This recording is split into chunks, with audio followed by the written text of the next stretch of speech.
John, welcome to London Real. Well, thank you for being in London. I'm on the island of Mustique, and I just got out the swimming pool, so I better shut up. People get envious. I'm going to start doing chats with fans. If I do that, I can pay for the hotel rooms, and I have to be in hotel rooms because for tax reasons, I can't go back to Britain. Sometimes they just want to tell me how wonderful I am, and I don't object to that strongly. It can become repetitive, but the funniest one of all was a fellow, and he showed me this black leather jacket of his when he came online, and I told him how nice it looked, and then after we chatted about that for a time, I said to him, so do you have any questions or anything you want to tell me? And he said, not really. And I said, well, can I ask why are we having this conversation? He said, I wanted you to be the first person to see my black new jacket. And you were going to make it happen. That was it. There was a will, there was a way. Brian, that's a nice way of putting it, but actually we'd given up, and it was only because Eric Idle was a good friend of George Harrison, and he gave George the script, and George read it. He says he fell out of bed. I don't know, that's apocryphal. And he rang Eric up and said, I'm putting the money up. And Eric said, what are you talking about? And George said, I'll put the money up for the film. Well, I love what he says about time. It's the most important quality, and yet it's the thing we give away most easily. So true. So true. For example, I spend a lot of my day when I could be reading philosophy doing interviews.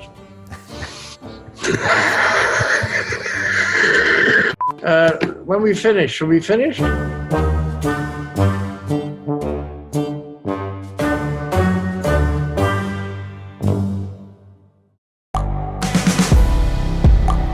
The world is changing.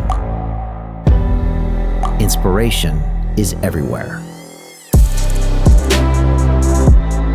It has never been so easy to connect, share, and bring people together. We're learning from others and finding the best in ourselves. Challenging our beliefs. Sharing our vulnerability. Overcoming our fears. Transforming ourselves so we can transform the world. How far can we go? This is London Real. I am Brian Rose. My guest today is...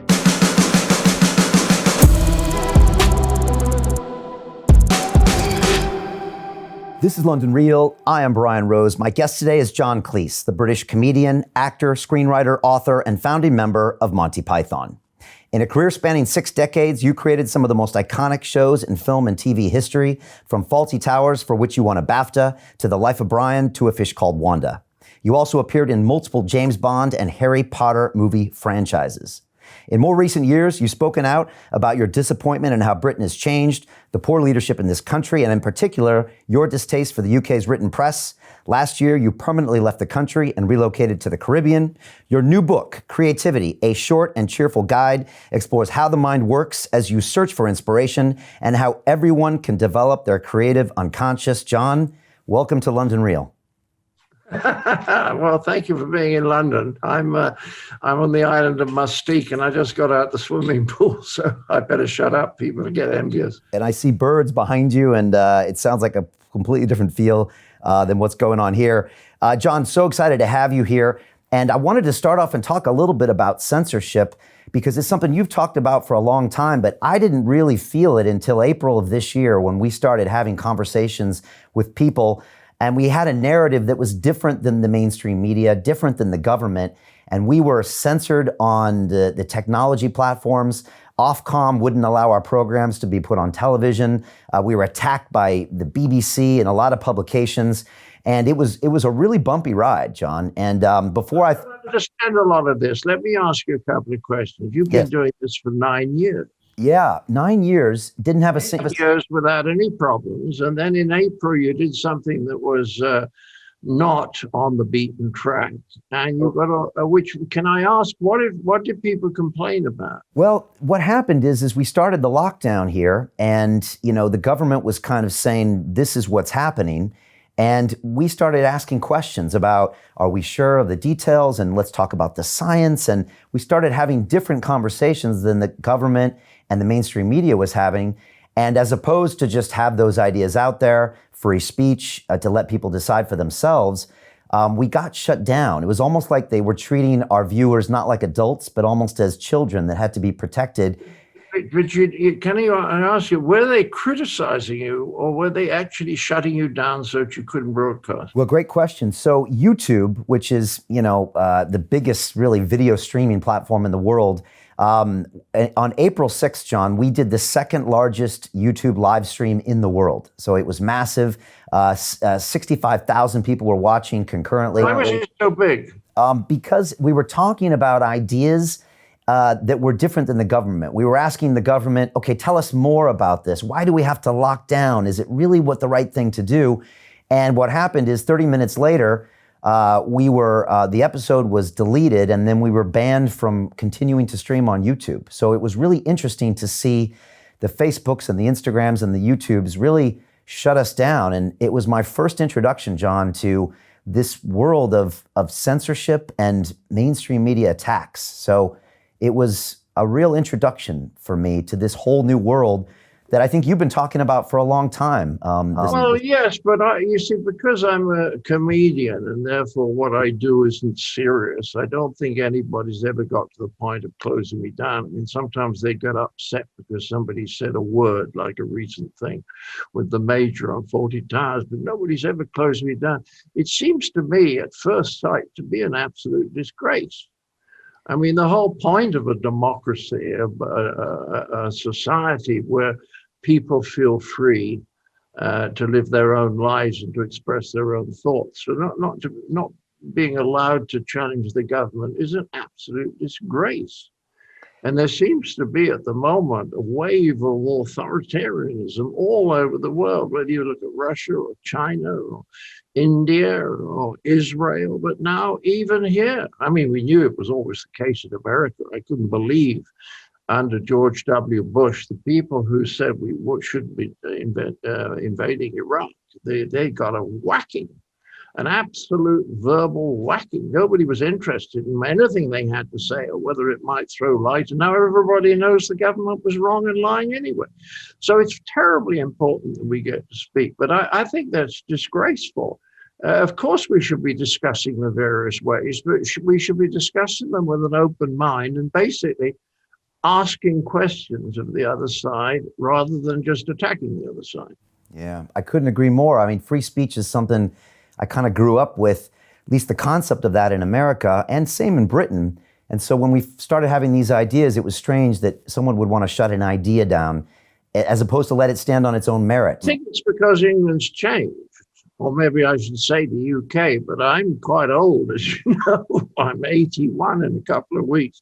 In 1956, the British concocted a most ridiculous plan with the French and the Israelis to attack the Suez Canal, which Nasser had just nationalized. And the BBC took a very critical attitude to this. And there was a lot of argument, but it was pretty civilized because the debating in those days was quite intelligent. And it was until relatively recently. I have a very good friend. He edits my books, and he's one of the brightest people I know. And a few weeks ago, he said he'd been watching TV interviews from the 70s, and he instanced one where Roy Jenkins was arguing with Wedgwood Men. And he said they obviously didn't like each other, but it was civilized. They were answering each other's arguments with other arguments and facts. And the whole thing was intelligent and civilized. Well, you don't see that on television now. We have become a tabloid culture. Ever since basically Murdoch took over, because the reason Murdoch was at the beginning of the tabloid culture is he was the first the first editor, or rather a newspaper owner, the first newspaper owner who didn't want to become a lord. Up to that time, they'd always kept their noses clean because they, more than anything in the world, they wanted a peerage. Murdoch didn't give a damn. So he just went down market and took everyone else down market too. And since then, the culture has been deteriorating, becoming less intelligent, less civil, less well-informed, and more sort of based on emotion. I mean, now, as far as I could make out, there's a lot of people who get involved in the arguments about transgender who have interesting things to say, but who think that anyone who disagrees with them must hate them. Now, that's insanity. And you started speaking about this a few years ago and calling out the UK press here, but the reaction, it wasn't a great reaction from the media. They didn't necessarily agree with you, that you made them feel very uncomfortable when you did that. Well, I don't know. What they do if you criticize them is they try to starve you of oxygen. Do you see what I mean? They won't actually take place in a debate. I mean, the first time I ever noticed this, I saw the way the press was going, and I can't remember what year it was, but it was probably early 80s. And I remember I was doing a Michael Aspel show with a very strange combination, Norman Tebbit and Julio Iglesias. And at some point, I spoke out against the press, and I said I thought they were nasty and that they were not running proper stories anymore and that they weren't really working hard and checking their facts. And it was the first time I'd ever said anything like that. And I got a big round of applause from the audience, and it quite surprised me. So I watched the show a couple of days later when it was actually transmitted, and we got to that bit, and they cut it out. The television company didn't want to annoy the newspapers. And you begin to realize they're very powerful. They can hurt people's incomes. You see, one of the reasons I speak out about them, of course, is I earn most of my money abroad. But they'll do absolutely everything in their power to cut you off financially. First of all, they starve you of oxygen. And then if you, for example, compare the reviews of my book from around the world, Canada, America, Australia, Northern Europe, all these places, and compare them with the reviews in the Mail, the Telegraph, and the Spectator, you'd think they were talking about different books. Wow. I mean, the Telegraph critic, who was the #2 music critic, says there's not a chuckle in it. And several papers say just hilarious, fall about funny. Why? And the answer is the word has been passed down, give a bad review to this person because he criticizes the press. And so I hardly trust them at all. I trust the BBC. If I'm doing Radio 4 or something like that, that's fine. But I wouldn't give interviews to the press. I would write a piece for them, but I wouldn't allow them to edit it because they have no scruples. They're completely unfair in their editing, and they'll take anything out. For example, I went on television once with Emily Maitlis to talk about the fact that the European Broadcasting Union had a poll of every European country. They'd asked 1,000 people in each country about the printed press and said, do you trust it? And we came last. We came last in Europe. And we have come last in 9 of the last 10 years, Brian. Did you ever read about that? I heard you talk about that, and I was shocked. I didn't think confidence was that low in this country with the press. Most of my friends now say that they don't read any newspaper at all. Right. They don't trust anyone. Because it's someone else's narrative, someone else's agenda, and it's not real. Yes, I mean, I just noticed in the last few days in some of the right-wing papers, there have been more interviews, or rather pieces, more supportive of Trump, at this point. And where's that coming from? Well, certainly in the Sunday Times, it's coming from Murdoch. Murdoch's making a fortune, an absolute fortune, out of providing television for people who are not really educated and who have very few information. There was a poll, admittedly it was some years ago, that showed that people who watch Fox television were less well informed than people who didn't watch television at all, which is kind of funny. But I don't trust any of them. They're in it for the money and they're in it for the power. And if I criticize them, then they ought still, if they put their readership first, to let their readers know now and again what's being said. But they'd rather be powerful than serve their readers. So they would just starve me of oxygen. That's why there's hardly been a review of the creativity book so far. And it has been very warmly spoken of in a lot of places. Interesting. I want to ask you about it because you're an engineer. Yeah. You're an engineer, right? Yes, I am. And the book really spoke to me. I want to jump into the book for sure. Just want to finish with the media, also, we've also seen recently this kind of real change with this movement of kind of the wokeness of the world, and also going back and revising old content and taking it down. And I know temporarily one of your old episodes of Faulty Towers was taken down, and I know you called out against that. Also, because you're a comedian, and a comedian, you walk a fine line between, cultural commentary and entertainment. And sometimes what you say is... In this particular case, Brian, I was appalled that the people in charge of the BBC, who are supposed to know something about entertainment, and some of them are supposed to know something about comedy, they don't seem to realize you can attack something in two ways. One is a frontal assault, and the other is like Alf Garnett in Or Till Death Do Us Part, or what was it, Archie Bunker, in the American version of it. Yes. You put these ridiculous views into the mouth of someone who's clearly ridiculous, and that's how you ridicule the views. But there are always going to be some completely dumb people who are literal-minded and lack any sense of irony, who are going to say, at last these things are being said on television, when they're being said in order to make fun of them. So you can't foolproof comedy. People have to have a certain level of intelligence before they get intelligent comedy.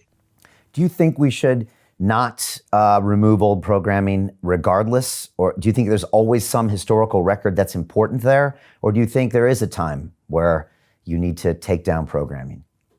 Well, I'm very dubious about it. I think everyone's on about British imperialism at the moment, and I'm reading a couple of books by Harari, Noah Harari, I always forget his first name. And he's pointing out that basically empires have been the way of organizing the world for something like 4,500 years. So if you're suddenly going to say this is very wicked, you have to say, well, everything in the last 4,500 years was a bit wicked. The fact is that the history of the world is basically a history of crime. And it's a question of any strong nation was always bullying the weak ones around it. That's not the nasty side of human nature. To try and pretend that the nastiness is all concentrated in the British Empire, which was actually a lot better run than a lot of the other empires. Compare it with Belgium, for example. People who are trying to pretend that all the wickedness are in it. No, as Noah Harari says, many good things came out of the empire. What I'm completely against is any kind of thinking that this is all good or this is all bad. That is paranoia. That's the definition of paranoia. And what we need to see is everything spread over a spectrum. Yes, there were all empires everywhere, because that was the way the world was. But some were a bit better than others, and some were worse than others. And on that spectrum, it's interesting to talk. But the whole idea, we got to wrap up 4,500 years of human history because a few young people in the last 10 years have decided it should be God. It's patently absurd. What do you think? What do you think when you see statues being pulled down? What do you think? I guess there are some statues one would want to pull down, but the whole point is a lot of the people whose statues are being pulled down were also philanthropists. And if you say, yes, but they were connected, for example, with the slave trade, well, yeah, well, so were Plato and Socrates. Right, and Aristotle. They believed that culture was only possible with a slave class. Now, what do we do? Not read Plato anymore? Then you've got Isaac Newton. Well, he had shares in the East India Company. So does that mean, and they had slavery. I think it was only 7% of their business, but that means we were going to go back and redo optics again. It's a question of being much more interested and much more balanced about it and looking what's good and what's bad. And if there's someone who's really concerned with slavery, then that I think there's an argument. I don't mind seeing this going over, the Colston guy in Bristol. But of course, he did an enormous number of good works. And I have a lot of friends in Bristol, West Countrymen like myself, who actually always thought of him as a philanthropist. So it's not black and white. And the only people who want it to be black and white are people with very paranoid minds. And what worries me about the woke people is they're trying so hard to be pure that they see hatred in everyone else. Yeah, we see a lot of that, and we see a lot of division. We see, a lot of people saying, are you on our side or their side? I mean, we saw J.K. Rowling kind of canceled because she made some comments that obviously she believed in and she thought about, but immediately kind of that left side says, well, you're either all in or all out, it seems. And now they want to not by That's insanity. I mean, that is a form of insanity, and it's called paranoia. And I know a bit about this because I helped Robin Skinner write a couple of books, and it was a subject we talked about a lot. So even though I'm not in any way a qualified psychologist, I've had seminars for 4 years with one of the top psychiatrists in England. That enables me to have a reasonably well-informed opinion about things like this. And what I'm trying to get people to see, it's all on a spectrum. As my mother said, there's good and bad in all people. Yes, there's good and bad in all people. Mother Teresa said that she began her work because she realized that there was a Hitler lurking in her. Now, those people I love because they're trying to see the whole picture. But the little self-righteous ones who sit around waiting to be offended so that they can experience this warm glow of moral superiority, I think they're clowns. So what do we do about the political correctness? And it feels like it's we just keep talking. We just keep talking, and we try and get a few.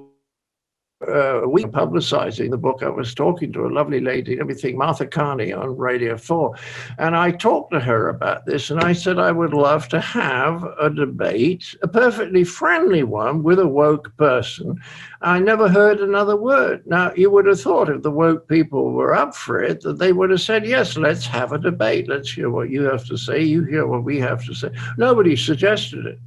You see what I mean? They'd rather go on being righteous and sticking exactly in their present position than they would to try and find out.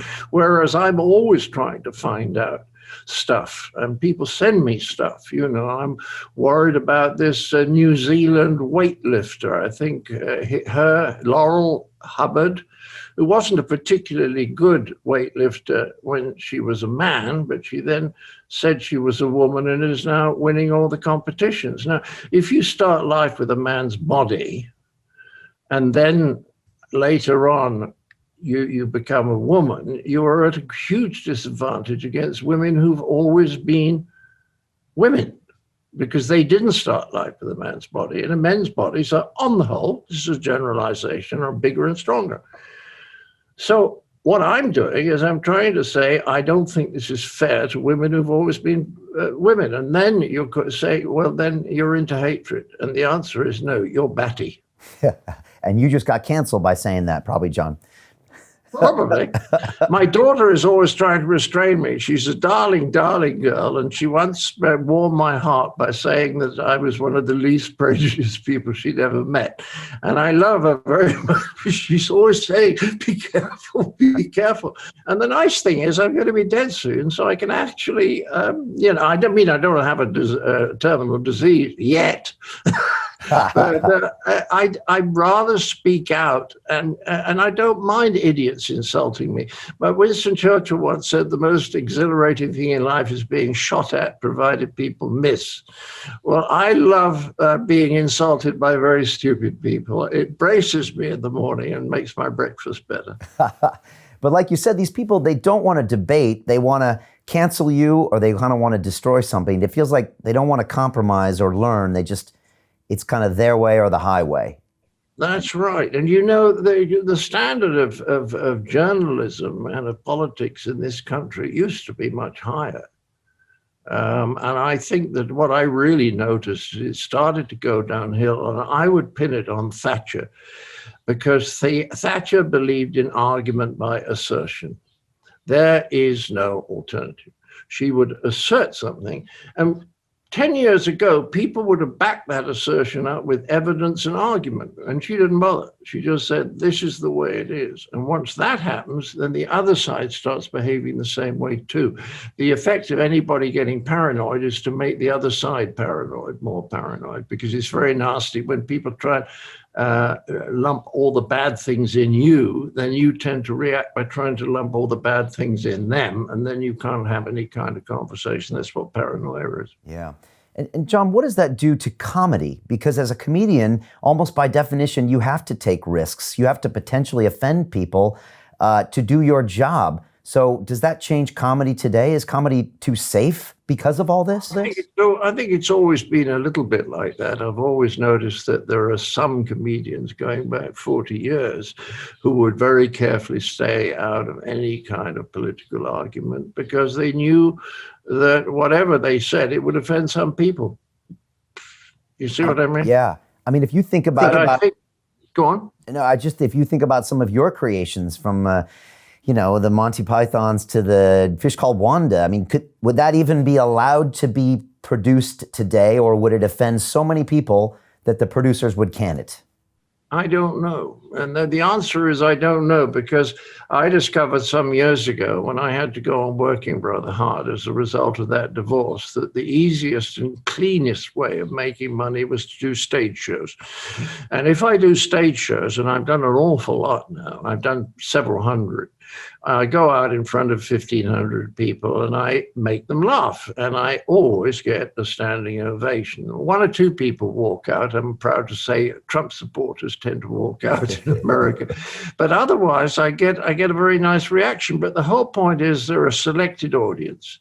They've come to see John Cleese because they like his comedy. If they hate me and can't stand my comedy, they don't buy tickets. So I have an audience pre-selected to like what I do. And when I go out, I do my kind of humor, and there's a lot of laughter. They don't complain about my jokes because they think that's nonsense. They think BPC stuff is nonsense like I do.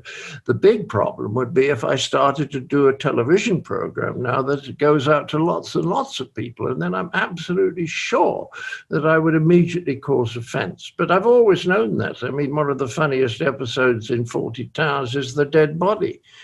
Well, when Connie and I were writing that, we thought, anybody who's just lost a relative who is going to watch this show is going to be a bit upset. We thought, well, they can turn off.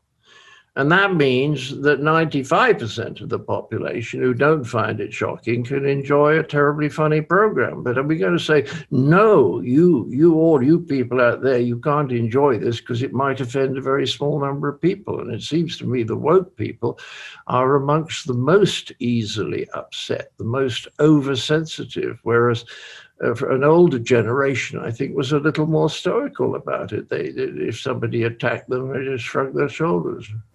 John, when you create something that's actually that funny as that episode, by definition, will you always have to offend a certain number of people? Does it have to be pushing it that far to make people think it's so funny enough to make their day? Are you by definition going to offend other people? Yes, yeah. Always. That's what I thought. I learned that early on. I learned if you try to please everyone, you finish up with pabulum, as they used to say. In other words, you finish up with dross, with no character that isn't very funny. I've always thought, what would a woke situation comedy be? It'd be a comedy about a functional family. And it would be very, very heartwarming, and there wouldn't be a laugh in it. You see, because comedy or humor, except for puns, humor is all about criticism of the weaknesses of human beings. If you tried to write a funny show about someone who was wise and generous and kind and thoughtful and well-informed, it would be a disaster. An American agent once said to me, show me a comedy about Francis of Assisi and I'll show you a bummer. It's about the failures. Basil is funny. He's such a failure. He has so many faults. If he was a nicer person, he wouldn't be so funny.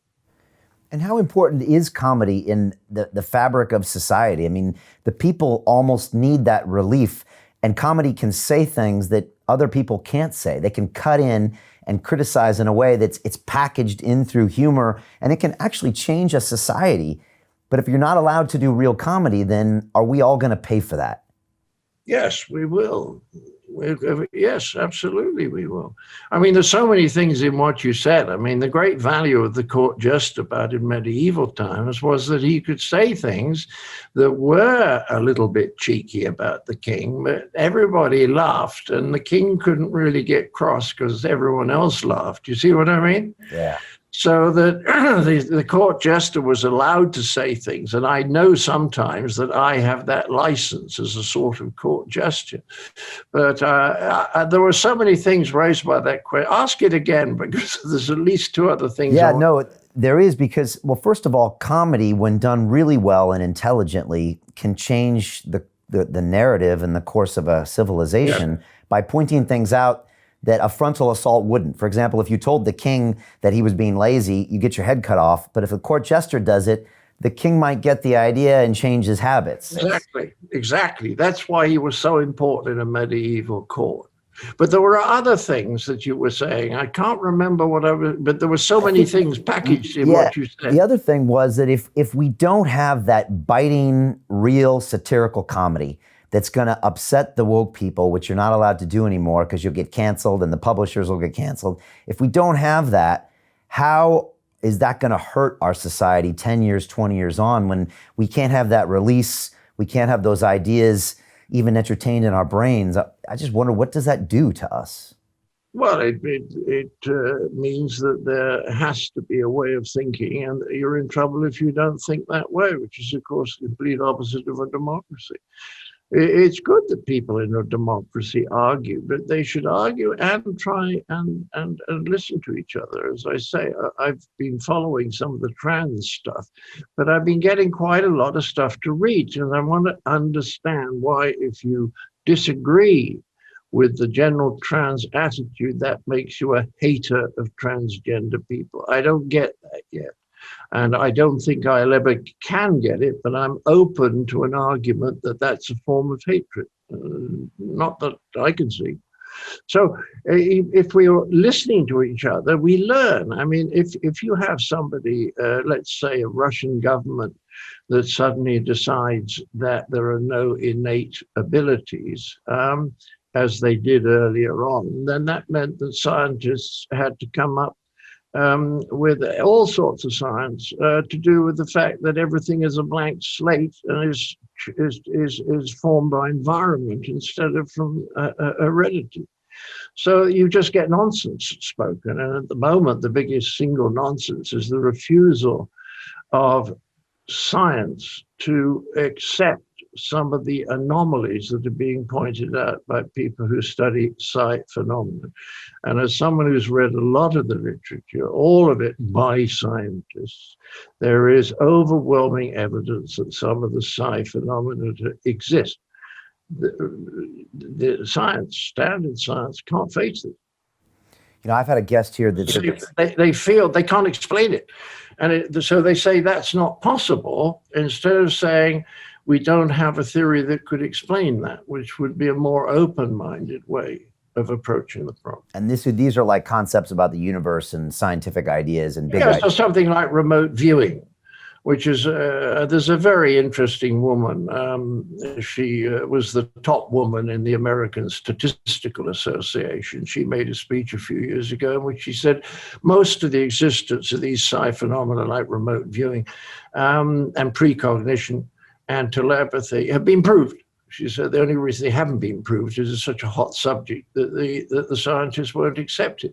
But this is a very good example of how a sort of groupthink among a certain group of people just says you can't think or say that. I mean, if you are interested in psi phenomena, you can't study it at university.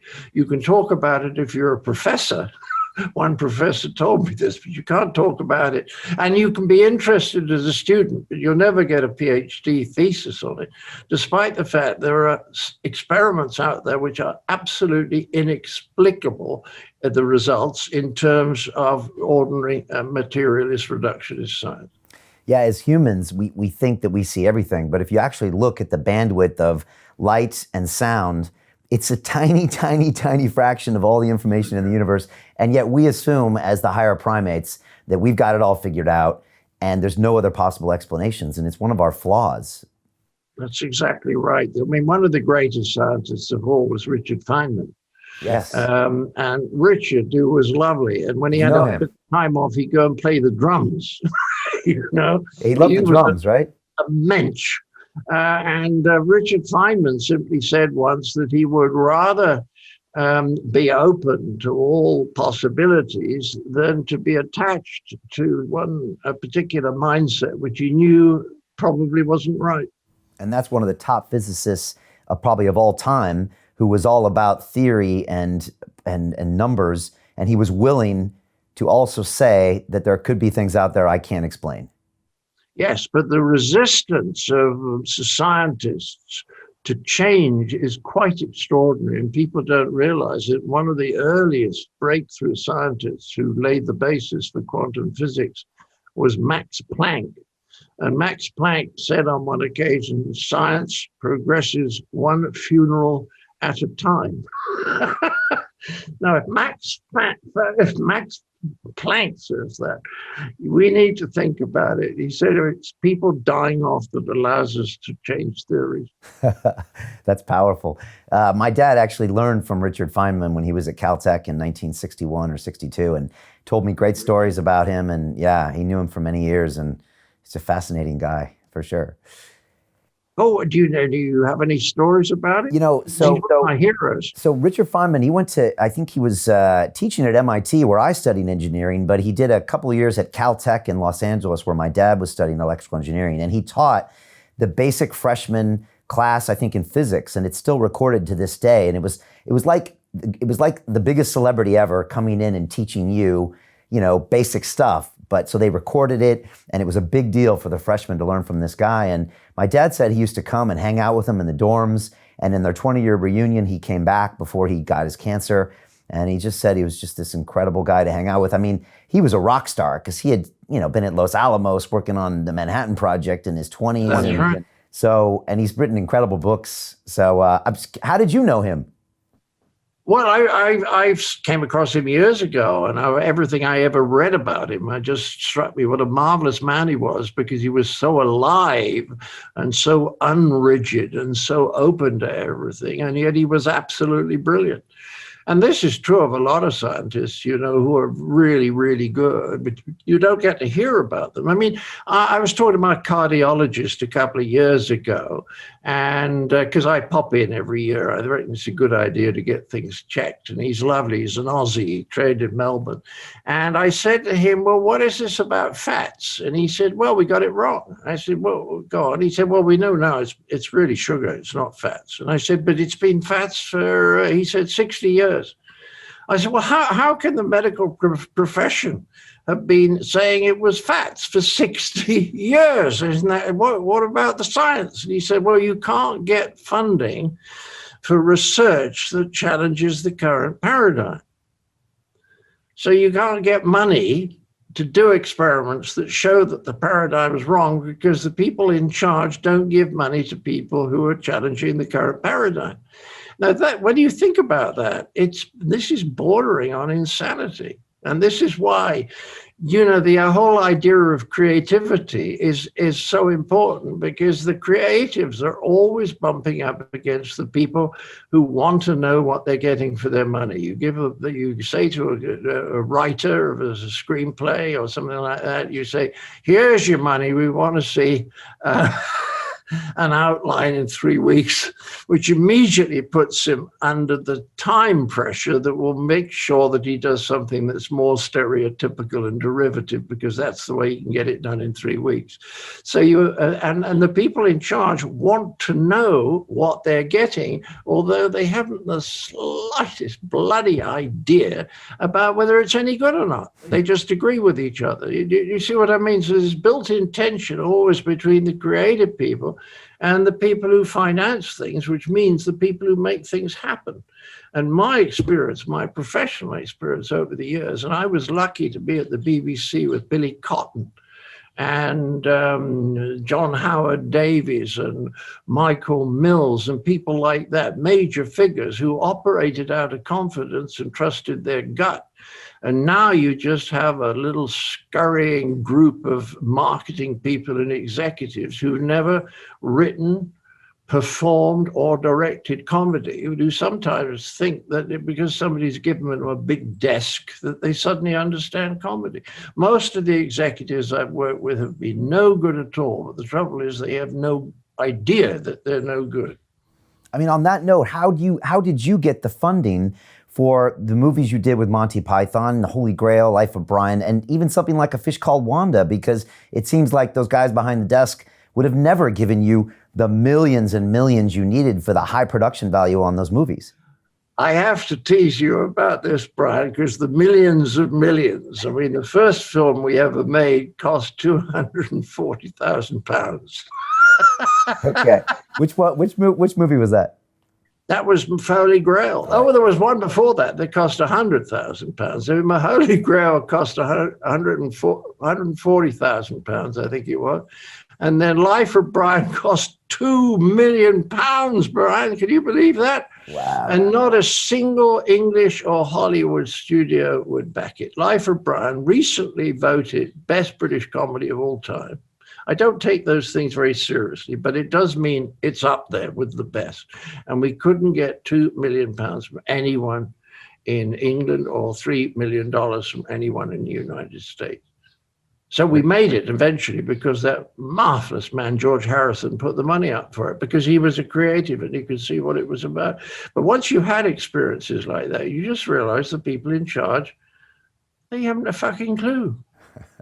So you had to find some independent financing and you were going to make it happen. That was it. There was a will, there was a way. You were all highly motivated. Brian, that's a nice way of putting it, but actually we'd given up, and it was only because Eric Idle was a good friend of George Harrison, and he gave George the script, and George read it. He says he fell out of bed. I don't know, that's apocryphal. And he rang Eric up and said, I'm putting the money up. And Eric said, what are you talking about? And George said, I'll put the money up for the film. Why? He said, I want to see it. Isn't that the most wonderful story? But he could see the possibilities in it, you see. I mean, when we went in to the BBC to sell Monty Python, it's an extraordinary story. But they heard we wanted to do a series together. We'd never worked together before, though we'd all been on the writer's table for David Frost. We knew each other. And when we went in, he said, well, what are you guys proposing to do if I give you a comedy series? And we couldn't answer because we hadn't discussed it. Can you believe that? A pitch meeting in which writers have just discussed what they're going to do. And he asked us questions like guest star and whether there'd be music. And in the end, he just looked at us and shrugged and said, go away and make 13 programs. And I believe that it was because we didn't have a concept that we were able to go out there and explore with no limitations at all, without any parameters on about what we were going to do. And that's why it was, I believe, a very original series. Wow. But again, 99% of the time would not get picked up. And particularly, last about 4 years ago, the guy in charge of BBC Comedy said he wouldn't have commissioned it because they were 4 white guys. Right. Where did that confidence come from, you, John, and the rest of the group and the troupe, to be able to really believe you could pull it off, to pitch that? I mean, that's a lot of confidence. You just get a feeling. Yeah, you just get a feeling. You think the other guys are pretty good, and you think, I think we could do something interesting, and then you get a little bit excited about it. It's really it's as simple as that. Okay. You just get excited, and you see, in those days, the BBC was acting out of confidence. And if you're dealing with an organization that acts out of confidence, then you can find out what the decision-making process is, and you can get a decision. If the organization is running out of fear, you can't really find out who's taking the decision. And you find it's all about committees who get together and make sure that nobody's out of step, because if you're out of step, you could be proved wrong. Whereas if everyone in the committee agrees with you, you're kind of safe because you all made the mistake together. So you get groupthink. You just get a group of people who think they know what they're talking about when they have honestly no idea at all. And they seem to think, I often get on commercials. It's happened on the Specsavers commercial I did. To continue watching the rest of the episode for free, visit our website londonreal.tv or click the link in the description below.